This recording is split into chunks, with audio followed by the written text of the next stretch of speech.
This camera is the 2 screws version.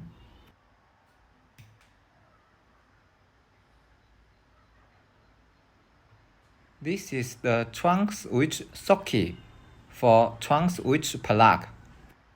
We have the relay control box to keep the rear image without interference. Connect blue wire with reverse light signal positive, and red wire with 12 volt for power, and black wire with GND. The small white wire is to control the guideline to display or not to display. When the small white wire is disconnected, there is guideline.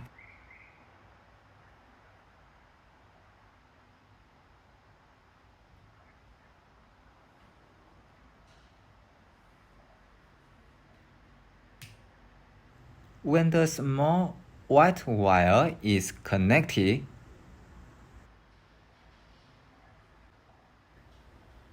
there is no guideline. This 4-pin plug makes a better connection. Pay attention to male and female direction.